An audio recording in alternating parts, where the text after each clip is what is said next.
late. Welcome. Happy Monday. Hope you guys had a good Monday. I had a crazy Monday like usual.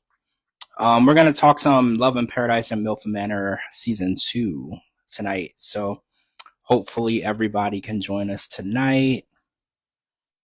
Hello, Elaine. Elena. Sorry, I'm having a day. How is everybody tonight? Waiting for everyone to join. Judy. Hi, Judy. Hello. Where's DeeDee at? Hi, TJ. Hi, everybody. Welcome.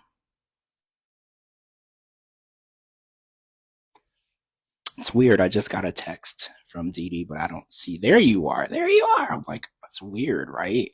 I don't know.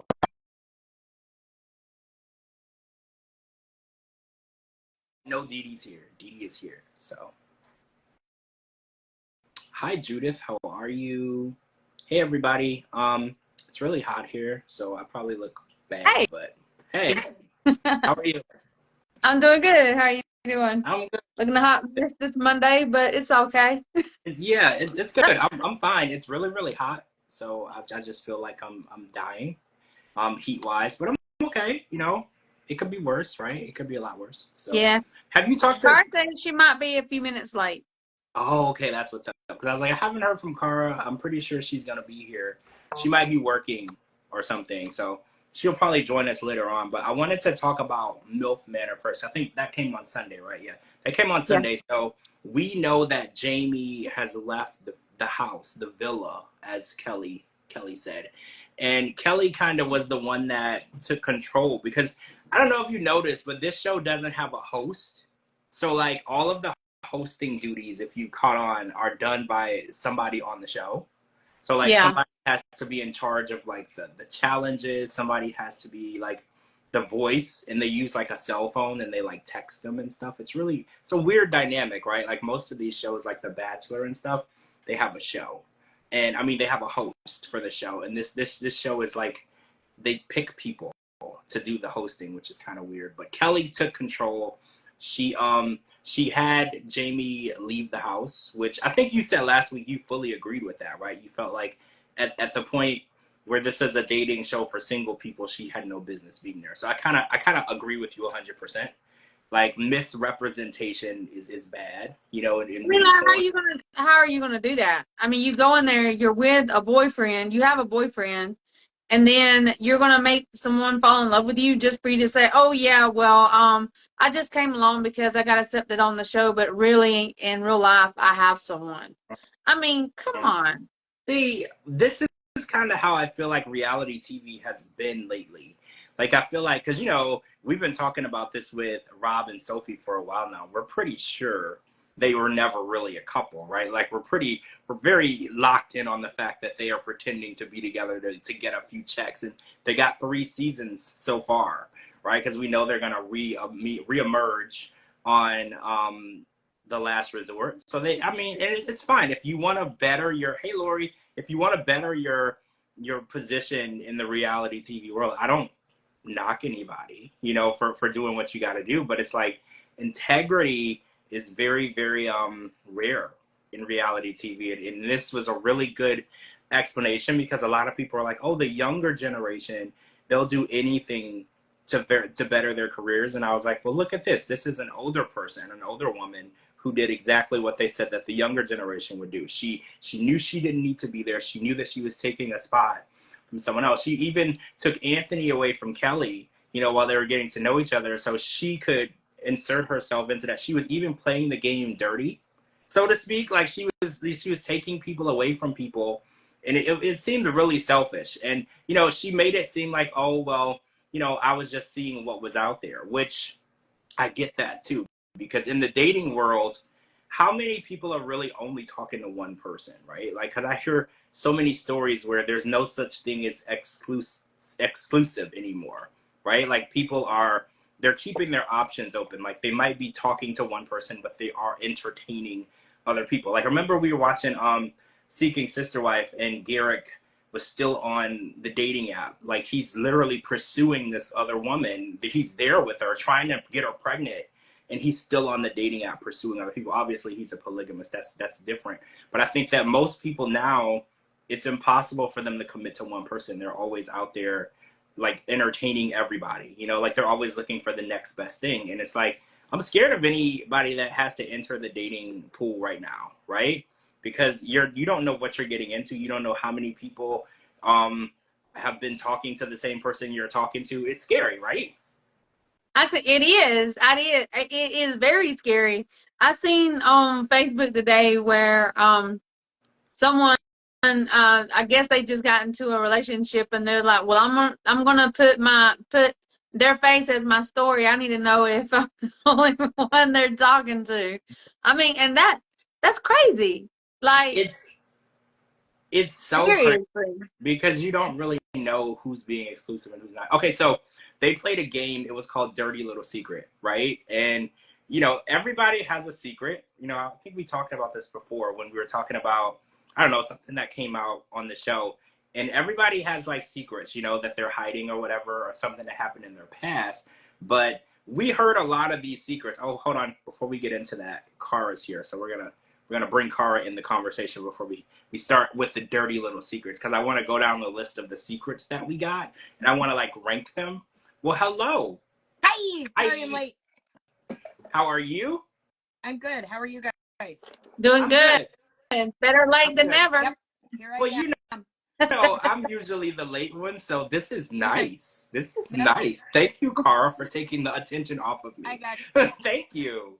So we're talking dirty little secrets, right? So we're talking MILF Manor, and there are some secrets we heard, right? Like we heard Kelly Mack's secret was she was in the Mile High Club. And with that being said, she said that she joined the Mile High Club on a private jet. Of course. So she said she's a little more classier than like someone who did it on Southwest, right? So I wanna ask: is anyone, everybody in the chat too, is anyone a part of the Mile High Club? I am not. I've literally only ever. Well, DeeDee, actually, yeah, I was gonna say, DeeDee, you've never been on an airplane, so that was a stupid question. And Kara, you've only been on it like one time, right? Like 3 times, but 2 of them were with my kids. So. Oh, yeah. So I'm not one. Honestly, nothing about an airplane makes me want to do anything like that because I'm usually worried about landing safely in one piece. So I'm not usually, that's not my train of thought. Yeah. So, okay, so Judy says no, Karen says no, Lauren says no. Okay, so nobody in here is a part of the Mile High Club. I'm not judging anything or saying that you shouldn't. I think it's interesting. I don't know how you would go about it because I've used airplane bathrooms, and good Jesus, there's not even enough room in there for me. So like when I think of like 2 people and trying to make that situation happen seems really difficult and also scary because when you hit turbulence and stuff, like what if you like hit your head? I don't know. I always I think of the worst case scenario, right? Like I go to the negative to everything because I'm thinking like that seems fun up until you hit turbulence and knock yourself out and then no one knows you're in the bathroom, right? And then you're or they find you and you're naked in an awkward position. Well, right. Yeah. Right. And then everybody on the plane sees you getting carried out. Exactly. And then, it's going to be on, what do you call that? Not YouTube, World Star, yeah. Right? There's going to be a video and then you're going to have to explain to your job why you were naked in the airplane. Right. Yeah. So it's not something that I would do. Oh, I think Stacy's he was in a fraternity and he had a bet to how many women he could sleep with in one day. And it was 5 women. Right. And it's funny because his son Miles was like, well, that doesn't surprise me. I knew my dad was a hoe. Like, that doesn't surprise me at all. And I was like, 5 women in one day? That's crazy. Right. Like, who has the stamina for that? 5 different people. I literally feel like all their before questions were just made up. Yeah. Because do you think, I was going to ask you that, do you think that some of these are fake? Like, do you think that they added some stuff to it so they could get casted? Because one of the dads was like, I don't even remember what I said. And I was like, well, if it's a really, really dirty secret that you did, you would remember, right? So I feel like they might have added a little to it. Joey said that he had been with 35 separate women. And he said 35 people. And everybody kept saying, that's a lot of women. That's a lot of women. And every time they said that, he was uncomfortable. So I think maybe he was part of like an orgy or something, but I don't think he's actually been with 35 women. I mean, he's only 21 years old, right? Or 22 years old. That would, you're right. It would have to be like a group situation, 3 and 4 people at a time to get to that high number. Started really young. Yeah. Even his dad was like, that's more than me, and I'm more than twice your age. Yeah. You know, and you know, I always hear people say their body count is high and they don't want to say what the number is, right? Yeah. Like I've heard that a lot, especially in the newer generation. But that's crazy to think because, you know, back in the day, I don't want to age myself, but there were diseases around that could kill you, right? So you had to be careful who you were sleeping with, and you needed to know what was going on because you could leave with something detrimental to your life, like HIV, and there's a lot. So the idea that people are just freely going out there, and we know these apps have really made hooking up way more accessible, right? Like when we were younger, we had to go out and meet somebody, like in real life. Like you can actually sit in your house or your car, I don't know, whatever you're doing, and find somebody to hook up with, like on your phone. You don't have to like travel. You don't have to go to a bar. You don't even have to have dinner. You know, the awkward dinner of meeting, like you don't have to do any of that. And I think that made people's numbers a lot higher because in my opinion, when you find the person you think you like and then you hook up and then you realize you don't really like them, then you just don't call them back anymore. You have to start over, right? And I think it removed the context of getting to know the person first, because at least when we were younger, we got to know people first. We had something in common, right? Right. I agree. Yeah. Oh, so Kelly said that she had sex in a tree. What? So I don't know how that works. Well, that I was thinking of surprise me. I mean, because Kelly would have sex anywhere. I mean, honestly, with anybody. She probably had sex with a tree. Well, I was like, maybe she was in a hammock. You know, I don't know how that works. Like, You said she was bent over in the branches, is what she said. Why? Why of all the places? Like, even a car would be better than in a tree, right? Like, I was so sad when I saw her come back on. Really? So you're just not a fan at all? Like, you just hate her? I mean, last season she was the most hated. You know, she was the one that caused the most drama. And this season, right when she got there, she was the one that kind of, I mean, it needed to be done, but she was the one that got Jamie out of the house. She was like, you know what? You got to go. You shouldn't be here. And I think, what's his name? One of the dads, maybe it was Sean's dad, Ashley, was like, I don't like the way she treated her during the exit. You know, I felt like Anthony. Yeah. He was like, I just don't like the way he treated her. And it's like, you know, there is a right way to treat people, even when they're wrong. You know, and a lot of people are like, oh, well, they didn't do right. Like, I'll always roll back to the definition. Okay, so say you're getting arrested. You did something wrong. The police can do one of two things. They can grab you, throw you against the car, you know, rough you up, or they can respectfully cuff you and put you in the back. Either way, you're going to go to jail. Right. But, you know, there's a respectful and a right way to do things. And I feel like she really did kick her while she was down. And I'm not a fan of kicking people while they're down. Like, yes, she did a horrible thing, a stupid thing. I mean, she lied. Totally would have. I totally would have. And I would have made fun of her stupid eyeshadow while I did it. So wait, you think that the way that it was handled was totally fine? You don't think anybody was too harsh? I'd have called her ass out. I'd have belittled her all the way out of the house. She was in there. And somebody else deserved to be. She knew she didn't deserve to be there. She had bad eyeshadow. She needed to go. Just gotta go. The eyeshadow. Not only eyeshadow, but bad lashes as well. It looked to me like she had just woken up and she did the eyeshadow yesterday. That was like what I thought. Because I was like, well, maybe it's like early in the morning and she did it yesterday and she never took it off. Because it did look really rough. Like she slept through it. But it was nighttime, so she hadn't been to bed yet. So I don't know what happened. It was a lot for me. But wait. Crystal said she lied to her boyfriend and said that her friend was mugged so she could use his car to go hang out with another man. Yeah. So that was pretty telling, you know. And wait, what was Barbie's secret? Did we get to hear Barbie's secret? I don't think we heard Barbie's. I don't remember. I feel like I would have remembered that. I don't think Barbie has a secret because she's done told everybody everything. I mean, she ain't, Oh, you know she's what? you gotta keep playing the It big was Barbie. game. It was Barbie, and she won, so we didn't get Yeah. to hear her secret because I was kind of interested. But you're right, there isn't really much we don't know. She told everybody she was a stripper right when she got there. Yeah. So and I think she's one of those people who, what's this girl's name? It was an actress, and it was an acting role she played, and she played a girl named Amy, and she's like, well, I call myself Fat Amy because she was overweight, and she was like, well, I say it first so nobody can say it. I owned it. And I feel like that's kind of what Barbie does. She doesn't allow people to belittle her or to judge her. She puts it out there and she owns the comment first. Yep. So anything that you can say, she's like, oh, I've already told everyone, you're not hurting me. Everyone already knows. You can't really use that against me. And I do like that tactic. Yep. When you do have things that are that you might be ashamed of or embarrassed of, you know what? You own it. You be the one to break the story.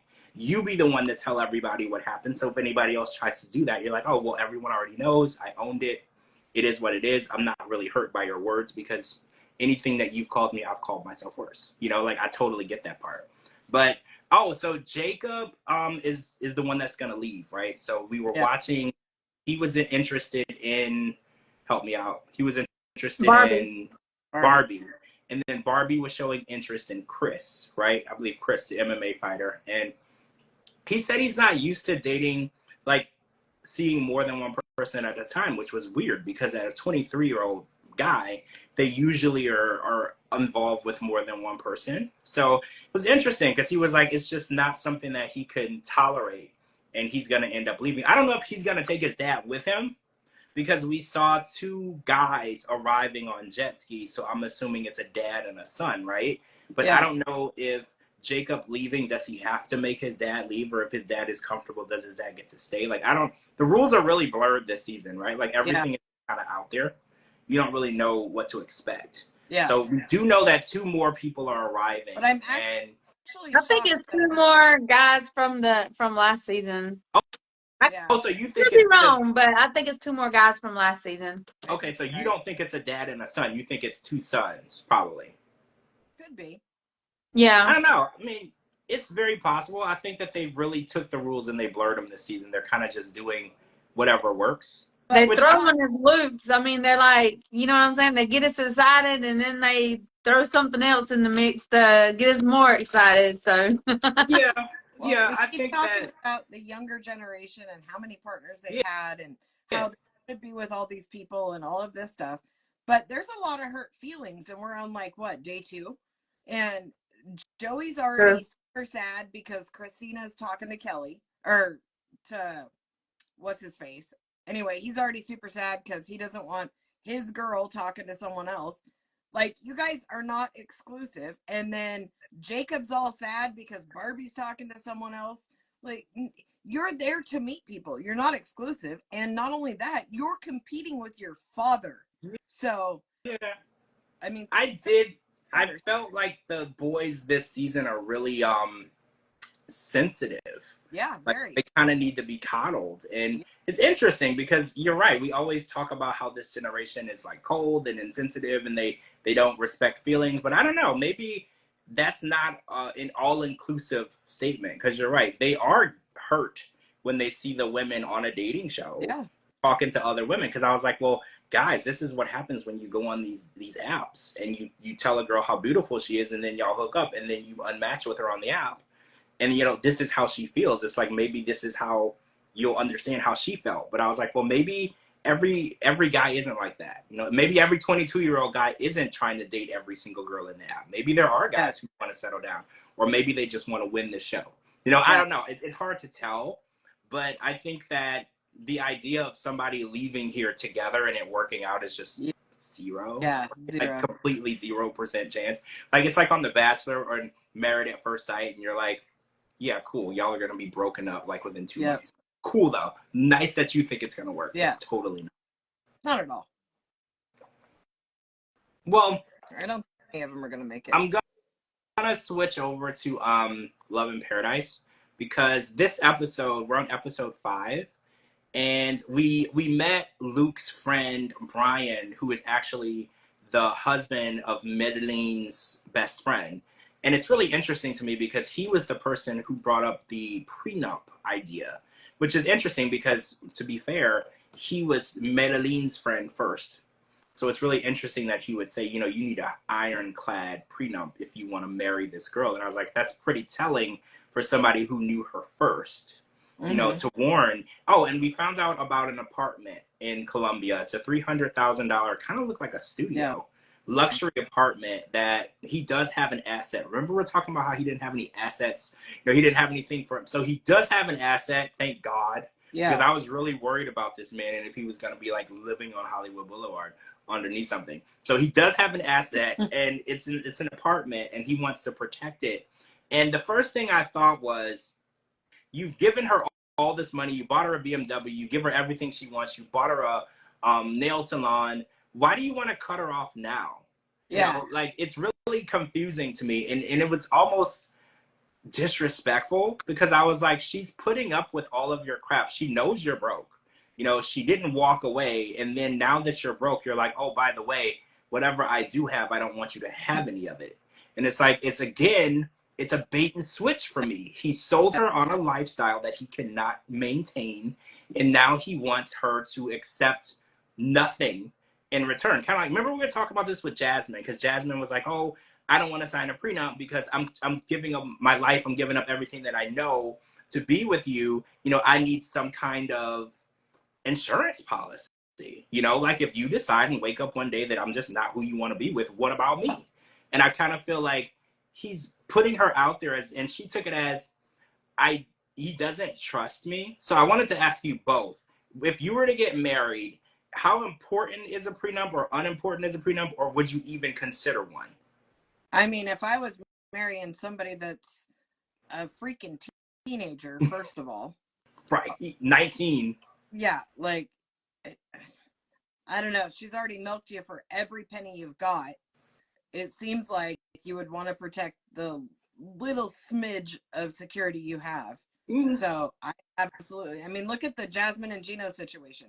Just like DeeDee and I said in the very beginning, she's here. Now they're married, and now she bounced.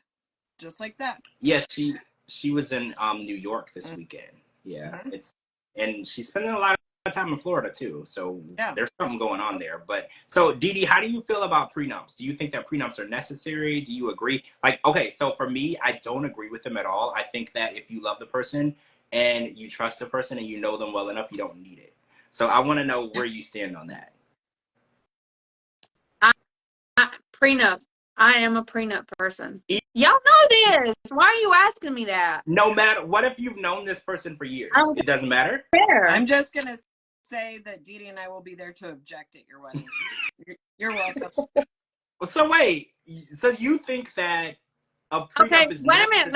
Let me ask you. Okay, Cara, me and you need to ask George this question, okay?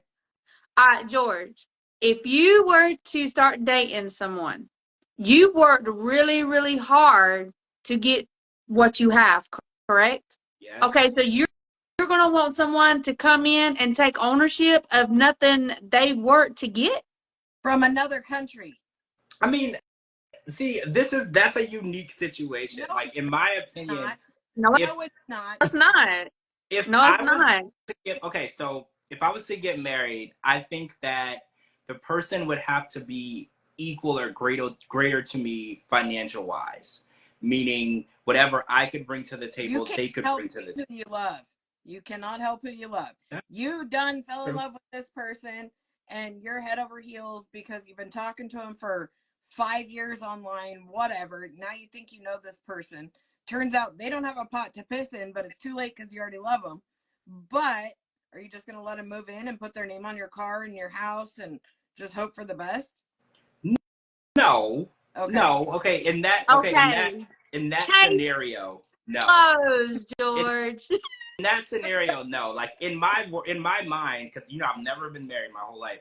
If I was to get married, they would have to be able to be equal to me financially in some way. Okay, now, you wrong on that, George. You are wrong.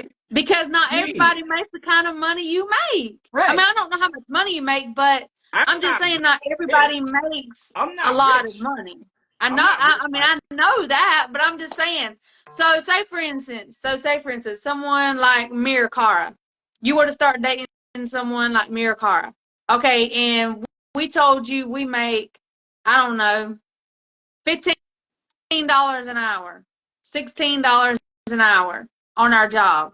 You're gonna look at how much we make before you decide if you want to be in a relationship with us. But it's too late because you've already fallen in love with us. I mean, like, yes, now what? I would take Now into you consideration. see why I say prenup, okay? I just feel like it's a blatant, in your face, I don't trust you. Okay, to the but person. here's the thing. Okay, so now we're gonna start dating. I told you already that I make $200,000 a year because I'm this huge real estate investor, right? Yeah. Now, Okay. now I make either the same as you or a little bit more, right? Mm-hmm. Okay. Now I'm moving to you because we're madly in love. Okay. But I also lost my job 3 years ago and I didn't tell you that part. But that's okay because you think that I make this much and you're already in love with me. So now I don't need a prenup. I can just come put my name on your shit. Okay. I see what you're saying. But it's fine because we're in love. So that's all that matters. Because you. No. I mean, yeah, in that situation, I totally understand because, I think that misrepresenting yourself financially is a bad situation to be in.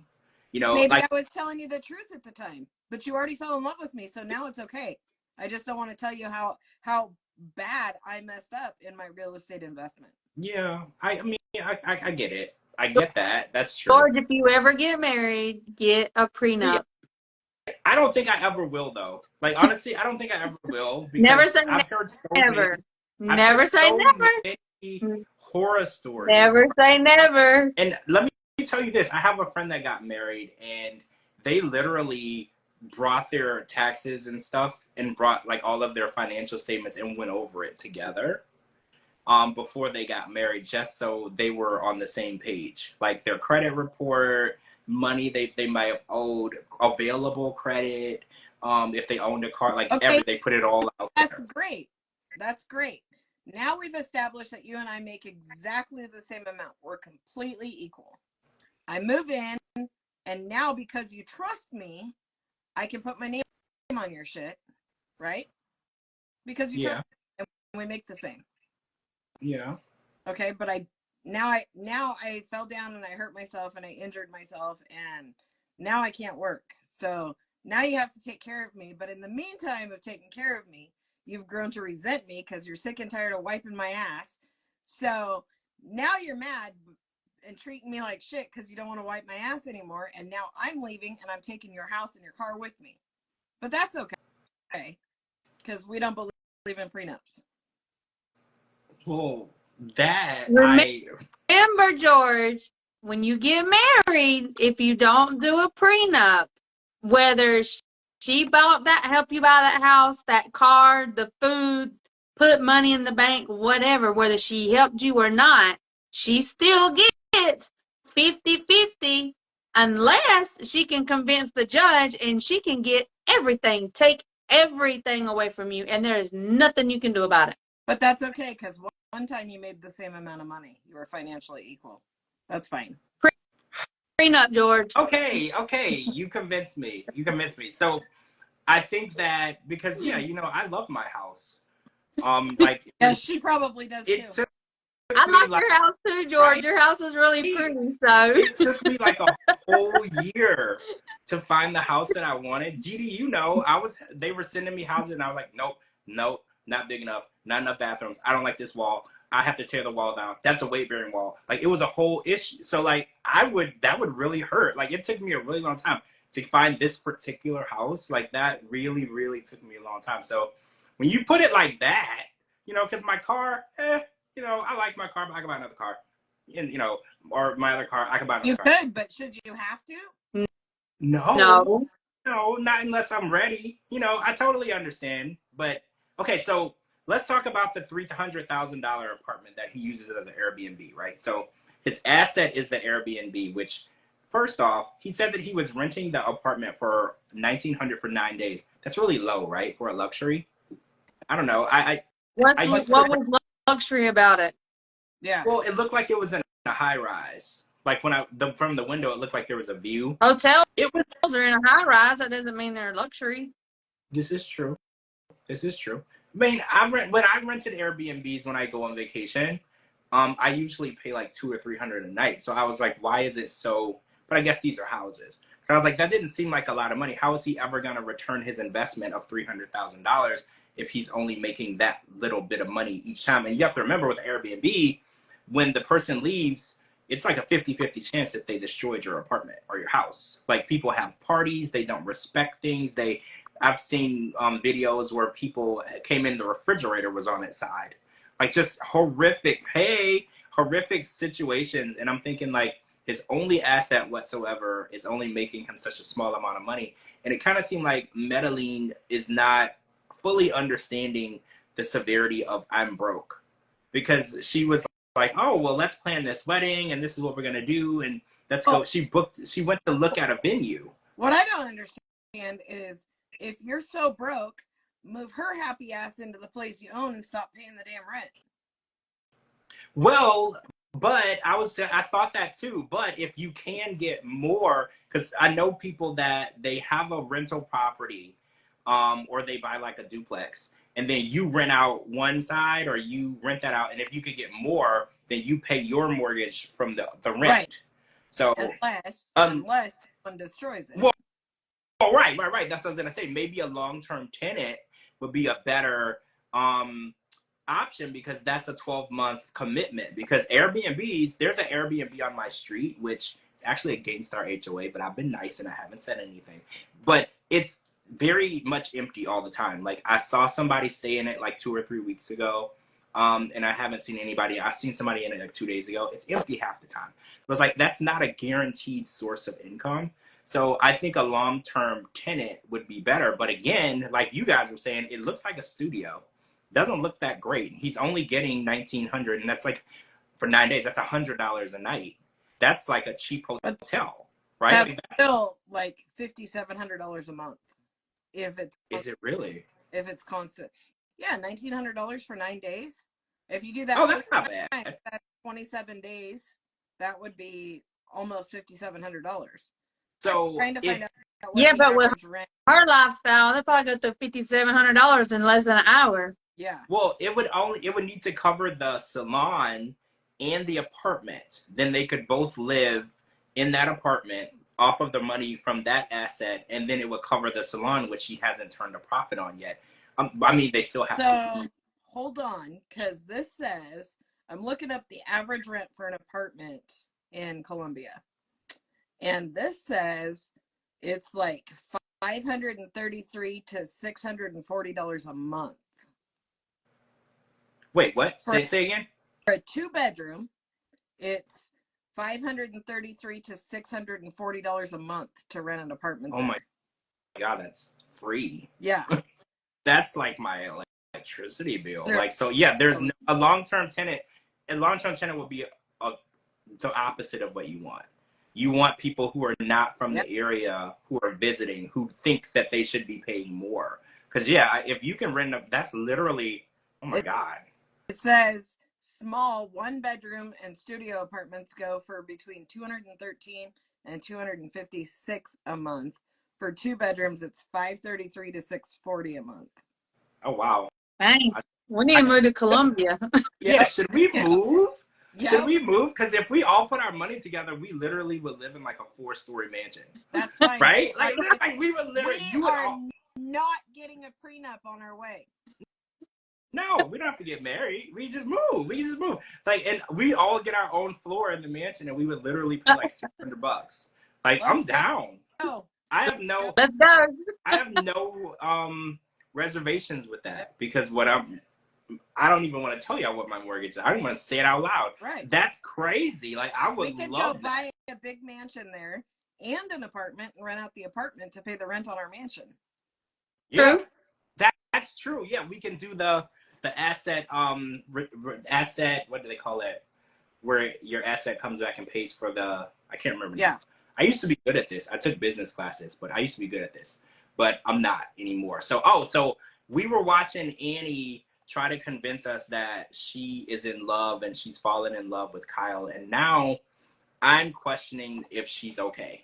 Yeah. Like, is she mentally okay because she spent some time with him in person? She's seen the way he acts, the ball scratching, everything. Like, I'm just trying to understand what she's been through in life that this man is the answer to her happiness. Because I'm not a therapist, but I think that something went horribly wrong back in the day that she thinks that, oh man, I can't let this person slip through the cracks. I have to make it work. Dude, even I if would it doesn't. push him so far through the crack, I'd just push his ass.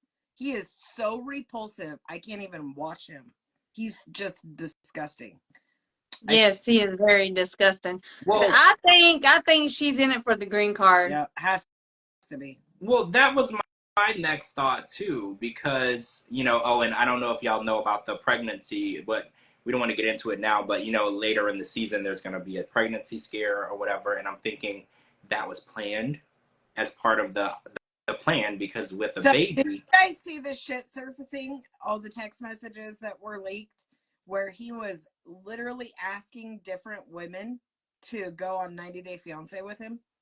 I haven't seen those, but I've heard about those. I did hear that all of the women said no. Yeah. They didn't want to be on the show with him, which is interesting because a lot of people would jump on the opportunity to be on the show. We watch. Love in Paradise is like the Temu version of 90 Day Fiance, right? Like even the backdrops and the ITMs are so Dollar General that it's ridiculous. But it's like they scrape the bottom of the barrel and end up with people like Kyle. Now, Kyle, if you watch him when they're doing anything, any of the other shows, any of the people on Love in Paradise are actually doing their life, pretending like the cameras aren't there. Mm-hmm. Kyle can't take his freaking eyes off the camera. He is constantly making eye contact with the camera. He is all about being on the show, period. Oh, yeah. I noticed it when, I think I told y'all this before, but like 3 months before the show aired, or even showed a preview, he sent me a message, and it's funny because I didn't see it right away. I get a lot of DMs, and they go into the what do you call it? Request. Yeah. And I don't get them, and then I was going through them, and he sent me like 1, 2, 3, 4, and then when people consistently send me a message, I'll eventually read it, and it kept saying like, "Hey, I'm gonna be a cast member on Love in Paradise. I can't wait to hear your opinion of my story." And then the next one was like, "I hope you'll talk about me on your podcast, and I hope I could be on your podcast." And this was like 2 or 3 months before I even knew who the cast was.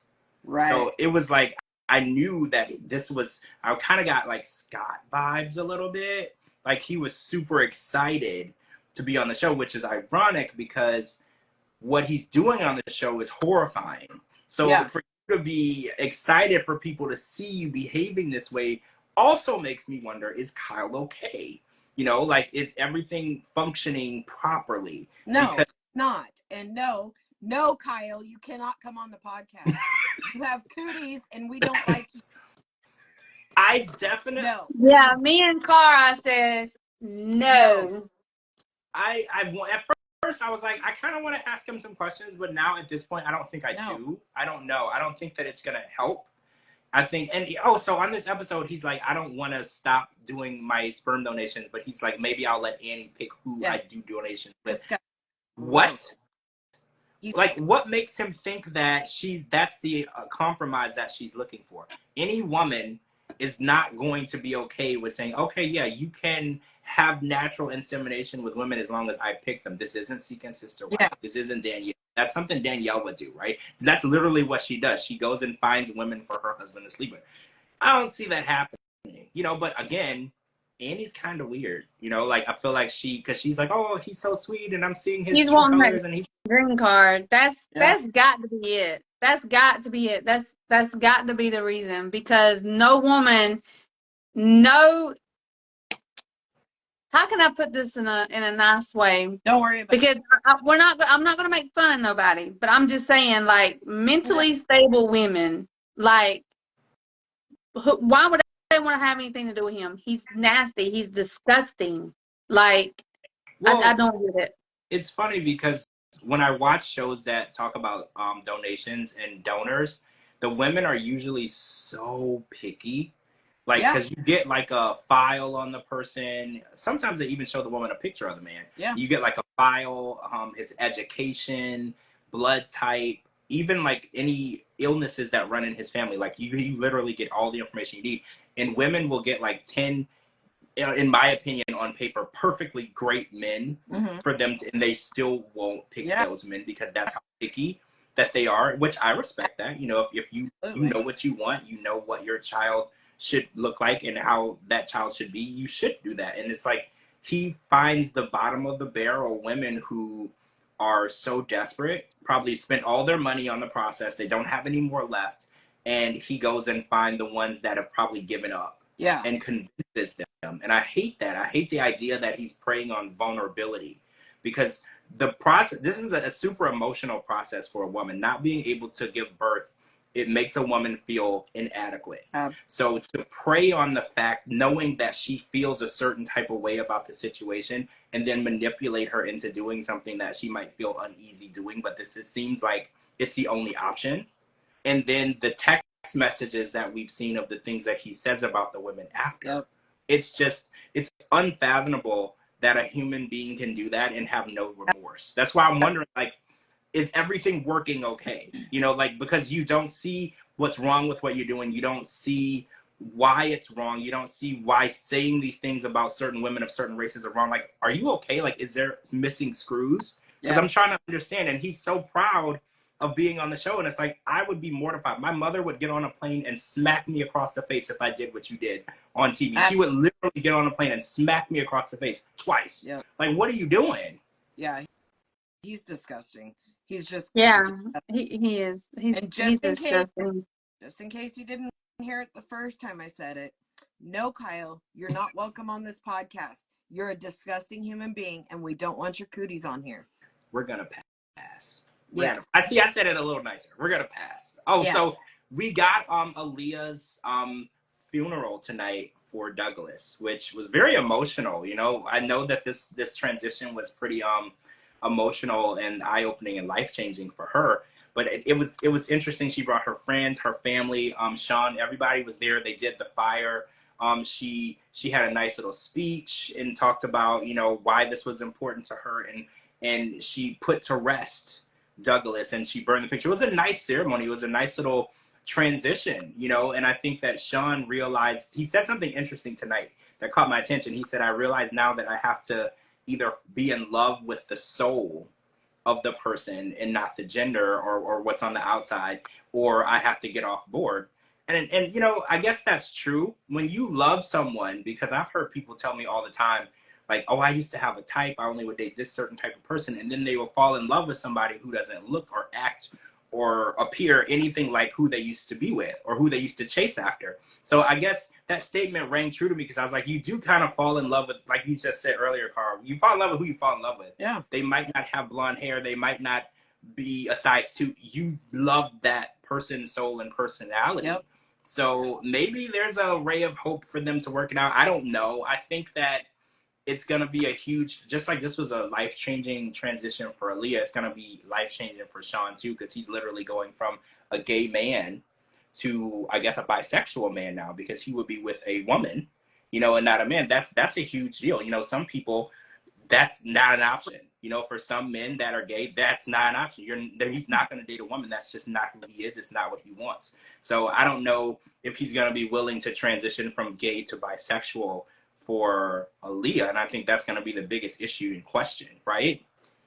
I mean, I think it'll still be an issue for him trying to accept everything. He's very much in love with both of them. I realize they're the same person, but he's in love with both of them. But, you know, with him being married to a woman prior to this, I feel like the transition will be smoother than he thinks, because he's truly in love with his soul. Yeah. And I mean, it's still going to be hard though, because she's going to get the surgeries and it's going to be different parts. Because, you know, like when people are gay or bisexual, their sex parts, it's stuff that they're attracted to, you know, and things that they... In my opinion, it doesn't sound like she's real big on having gender reaffirming surgery. She's more concerned about getting the Colombian butt or the Brazilian butt. Yeah, that's true. Yeah, I mean, so ain't said nothing about her face or anything. She just said she wants to have the slim waist and the big butt. Yeah. Big butt, yeah. And she said that she's not even looking into getting the other taken away because she's not into that. Yeah. I think that if she doesn't have the reassignment surgery, it's a possibility it could work, right? Because it's just, in my mind, like when you're gay, the way you even are intimate, it's so different than the way you would be if you were with a woman. But if they still have the parts that he desires, I think it's possible for that to work. But I think without the parts, you know, it's not the same thing. You know, I think that a lot of people no one is born gay. Like, people are born the way that they are. Yeah. And if they like a certain thing, they like a certain thing. And you can't switch it up and hope they're going to catch on and like it. You know, that's literally what gay people have been trying to get across to people for decades. You know, like, it's not something that they learned. It's not something that they prefer. This is just who they are. Right. And I think that this is going to be a test. You know, it's going to be a pretty crazy test for Sean. But since he has been with men and women, like he said, I think it'll be something that he can, if he's open to it, he can transition to. Right. I think. But for anybody else in that situation, it would be a lot harder. Oh, so Alex and her cousin Tiffany went to do these clay, I call them clay penises. They were like clay bowls that they didn't make very well. And they had the conversation and religion came up again. And I think that, like, I was tweeting earlier about it, and I was like, I think of anyone of this whole show who really shouldn't be together outside of everyone on the show, I think it's probably Adriano and Alex, because they literally agree on nothing other than sex. You know, absolutely. Like even Sean and Aaliyah, they love each other. You know, and it's like every time Alex talks about Adriano, she's like, we don't see eye to eye, we fight, we broke up 4 times over threesomes, but we have great sex. And I was like, you sound like Ashley and Manuel. Like, that's not enough. It's never going to be enough. And even he said something about, you know, what would it be like if you had mixed children, you know, because having mixed children. And also, I want to also bring up, it's very possible he answered this question wrong because he's never been to America and he doesn't know the struggle that it is in America for African American men and women. So I didn't like the way she was like, oh, well, he told me to suck it up, you know, and just be yourself, because, you know, in these other countries, they might not see racism as serious or as even widespread as we see it in America. Yeah. You know, so I was like, the way that he answered it, like, oh, you just have to be strong, be a woman, suck it up. I don't necessarily feel like he was saying just deal with your issue. I think it was more so he doesn't understand the issue because he's never really experienced it or seen it. He's an Italian man who's lived in Italy and in Australia, 2 places that are not really, really well known for racism. Right. So I do think that she has a higher expectation of understanding from him. And I mean, again, this is a 33-year-old man who thinks that he should have sex with multiple women every night. Like, he's not going to understand the struggle of being a Black woman and having mixed children. Like, you would have to explain that to him, right? Absolutely. Even explaining to him, I don't even think he would get it. Yeah. I don't. Well, right. I mean, it's really hard because I think a lot of times in America, we think that our problems are understood around the world. And every country is specific to their own issues and problems, right? Like, they have their own issues. We have a lot of major issues, but issues that we face here every day, there are other countries that don't face it. They don't even know what it's about. They don't understand it. They don't have those same issues or economic values or problems. So I don't know. She was just like, oh, well, he's not religious, and I would want to raise my children religious, and I would want him to understand the struggle, you know, of being African American. I was like, well, those are all things he would need to physically come here to see. Yeah. You know, like, I don't think people realize racism outside of certain places. You know, like in Italy, racism isn't a major factor. They have other major issues that they face, but racism isn't a huge factor. And in Australia, it's not a major factor either. It exists, but it's not a major factor. Like here in America, there are people who are, you know, when they're arrested, sometimes they're unalived instead of arrested because they look a certain way. Right. Or like it's pretty serious here in some places, but in other countries, you know, I have to also remember some countries don't even allow people to have guns. Yeah. Only, right? Like only the police have guns. So it's like they don't understand gun violence. They don't understand a lot of the things that we're dealing with because it's not a real issue there. Yeah, absolutely. I couldn't agree more. So yeah, You're right. No, go ahead. Oh, I said you're right. I think of all the couples that are together outside of all of them that should break up. It's them because they just don't have anything in common. And I think that he lives in a world that she's never been a part of. And she lives in a world that he's never been a part of. And my issue, though, is neither one of them want to experience each other's worlds or try to learn about each other's background. They both want to exist in their own universe outside of the other person's realm. And I think that you can't build a relationship being closed-minded. Hey, Jamie, I didn't realize Jamie was in here. Hey. That you can't build a understanding of each other. Like if I'm black and I was to marry a white woman, I would need to have an understanding of her culture and her traditions and vice versa. You know, in order for us to understand and get along. And I can't just assume that they know, right?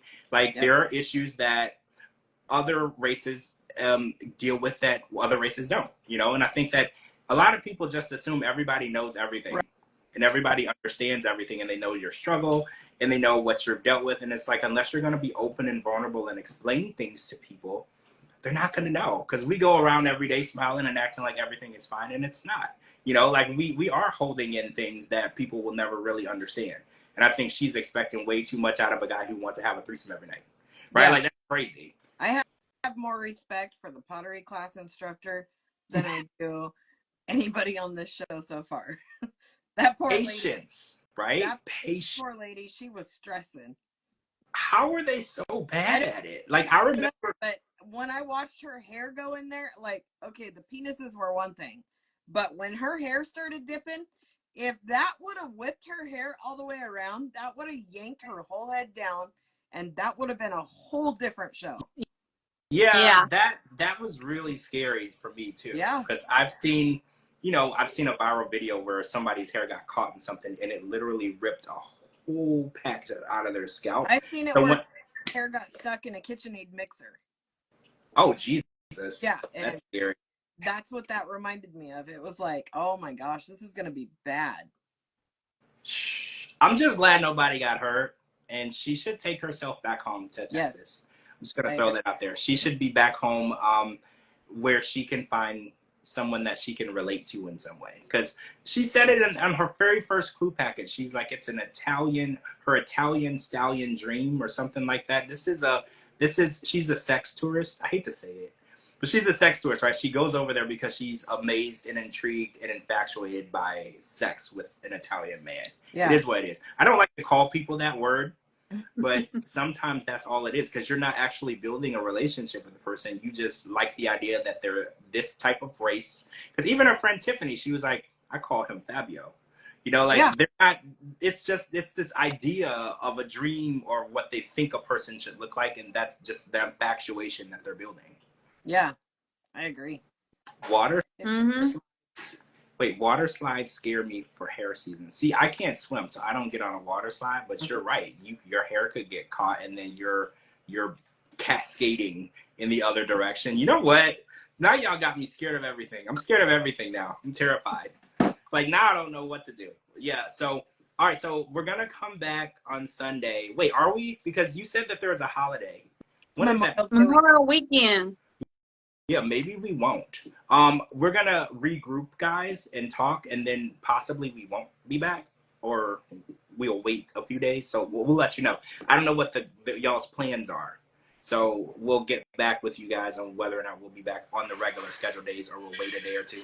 We'll figure it out. Because I don't think the show is taking a break. They usually don't. Yeah. So I don't think so. We'll figure it out. Make sure you're following both of my co-hosts, Cara and DeeDee. They're tagged in this video. Make sure you're following me on all social media platforms at George Mossey, GeorgeMossey.com. Here we get your podcast. Type in the George Mossey Show. Thanks to everybody who's been streaming and watching. We really, really appreciate it. Everyone have a wonderful night. Thanks for joining us, and we'll talk to all of you. Oh, have a great holiday weekend as well. And we'll talk to you all really soon. All right. Thank you. Bye. Bye. Bye.